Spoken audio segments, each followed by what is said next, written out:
اللہ اکبر کبیرہ. جیسے عمران خان کو پاکستانیوں نے نکال کے لیڈر بنایا ہے شہباز شریف, لیڈر بنائی ہے مریم شریف, لیڈر بنایا ہے بلاول بھٹو, بیڑا غرق نہیں ہوگا تو کیا ہوگا.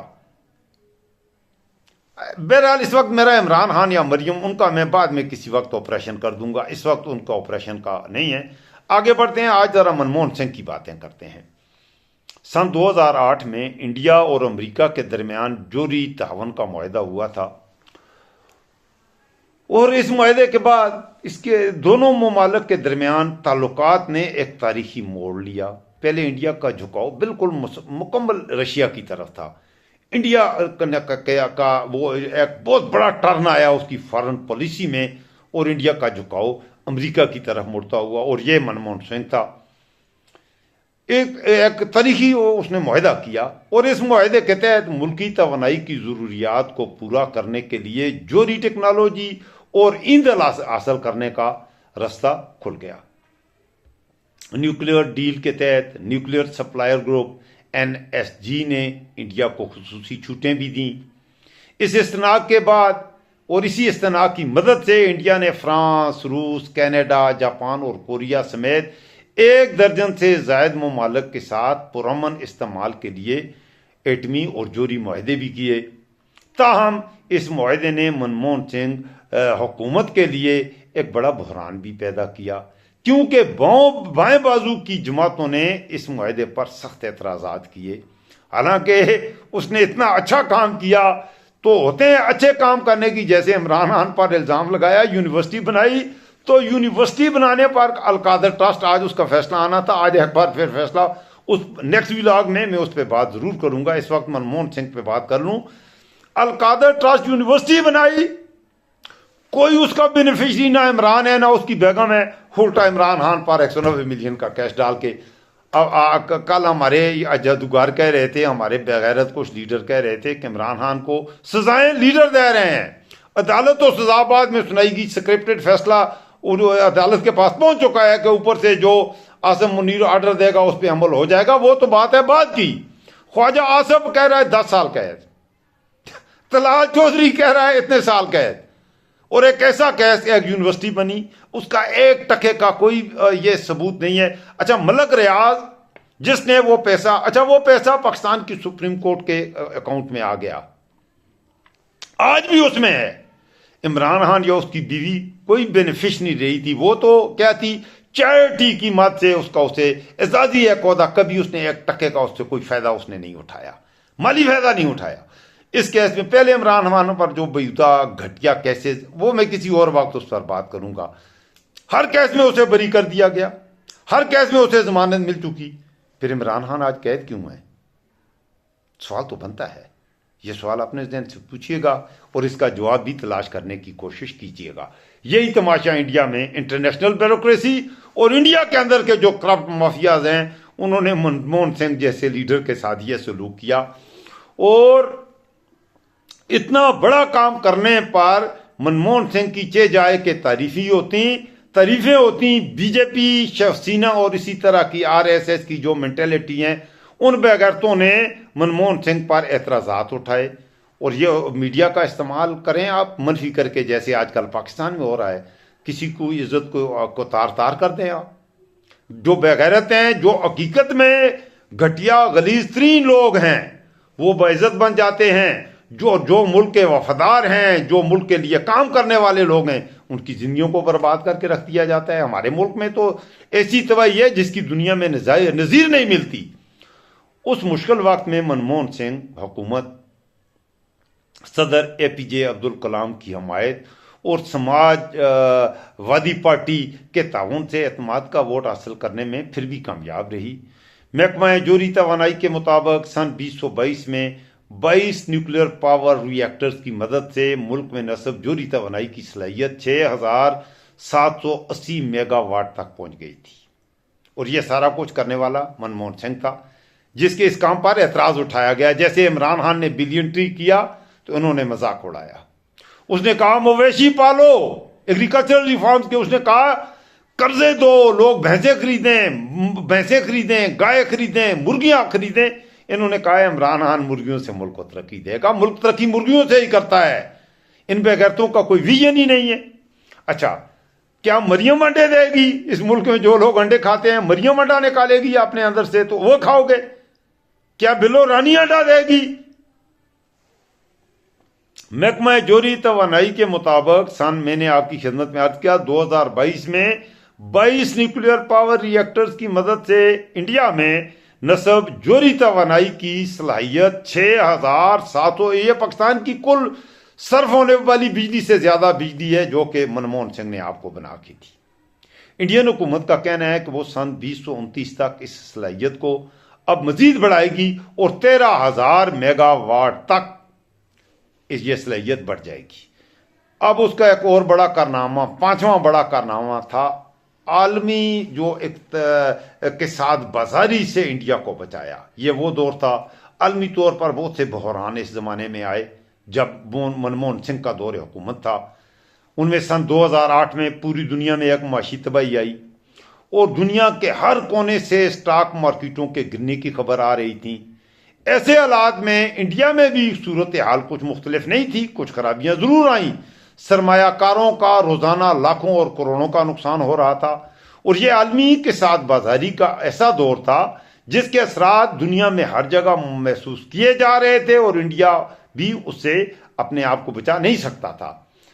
جب ایسا لگ رہا تھا کہ انڈین معیشت بالکل تباہ ہو جائے گی تو منموہن سنگھ ہی وہ شخص تھا، منموہن سنگھ کی حکومت کی دانش مندی نے حالات کو تباہ و برباد نہیں ہونے دیا اور یہ سلسلہ کچھ اس طرح چل نکلا کہ انڈیا اس معاشی اقتصاد بازاری میں پھنسنے سے بچ گیا، بالکل جیسے عمران خان نے کورونا کے دنوں پاکستان کو بچایا۔ مر گئے، کیا کہتے ہیں، مفاجات کا کیا کہیں آدمی۔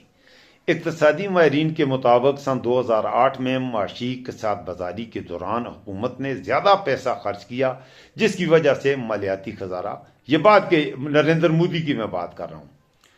ماہرین کا خیال ہے کہ جب کوئی معاشی بحران آتا ہے تو ہر ملک میں حکومت اپنے اخراجات بڑھانے کی کوشش کرتی ہے کیونکہ اس وقت بے روزگاری اور سرمایہ کاری کا مسئلہ ہوتا ہے، اور ایسے وقت میں منموہن حکومت نے پیٹرول کی قیمتوں میں اضافہ کر کے ریونیو بڑھانے کا کام کیا جس سے حکومت کو اپنے اخراجات پورے کرنے میں مدد ملی، لیکن عوام میں اس کا منفی تاثر گیا اور انہوں نے کیپٹلائز کیا اس کو منفی پروپیگنڈا کر کے۔ پاکستان میں جیسے پیٹرول کی پرائسز، پاکستان میں تو خیر جھوٹ کی انتہا ہے کہ مریم نواز اور شہباز شریف کہتے ہیں مہنگائی کم کر دی ہے۔ آپ اندازہ لگائے کہ وہ کہہ رہے ہیں مہنگائی اب کم ہو گئی، پاکستان میں اب مہنگائی نہیں رہی۔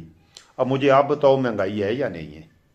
اور جو مہنگائی ہوتی ہے اس سے آیا عام آدمی کے لیے اس حکومت کا کوئی ایسا کام ہے کہ جو اس ملک کے پستے ہوئے غریب طبقے کے لیے، مزدور کے لیے، کسان کے لیے کچھ ہوا ہے؟ اچھا، اس وقت منموہن حکومت نے جو پیٹرول کی پرائسز میں کچھ اضافہ کیا تو وہ بھی اس کے لیے وبال جان بنا، اور اس کے ساتھ ساتھ ان کی پالیسیوں کی وجہ سے انڈیا کی معیشت تو مستحکم رہی اور عالمی اقتصاد بازاری کے انڈیا پر جو اثر پڑا وہ بھی محدود ہوا، لیکن منموہن سنگھ کے حوالے سے اپوزیشن نے اس کو غلط استعمال کیا۔ اور اگلی اس کی چھٹا جو سب سے بڑا کارنامہ تھا، تعلیمی اصلاحات، تعلیم کا حق اور تعلیمی اصلاحات۔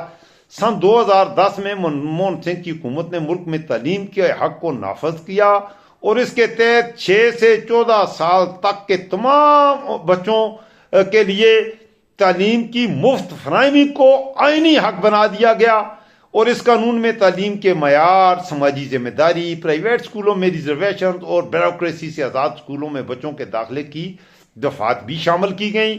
اس قانون کے مطابق اگر کسی بچے کو تعلیم کا موقع نہیں ملتا تو اسے یقینی بنایا جائے، حکومت کی ذمہ داری ہے، اور اس کے تحت والدین اپنے بچے کی مفت تعلیم کے لیے عدالت سے بھی رجوع کر سکتے ہیں۔ اس قانون کو نافذ کرنے کے بعد منموہن سنگھ نے کہا تھا کہ بچے ہمارے ملک کا فیوچر ہیں اور وہی خوشحال اور مضبوط انڈیا کے ضامن ہیں۔ انہوں نے کہا تھا کہ حکومت نے اپنا وعدہ پورا کر کے دکھا دیا ہے، ہم بچوں کے مستقبل کی کتنی اہمیت دیتے ہیں، آنے والا وقت اس کا فیصلہ کرے گا۔ اور اپنی مثال دیتے ہوئے ڈاکٹر منموہن سنگھ نے کہا تھا کہ میں جو کچھ بھی ہوں تعلیم کی وجہ سے ہوں۔ آگے میں ان کی تعلیم کے حوالے سے بات کرتا ہوں آخر میں۔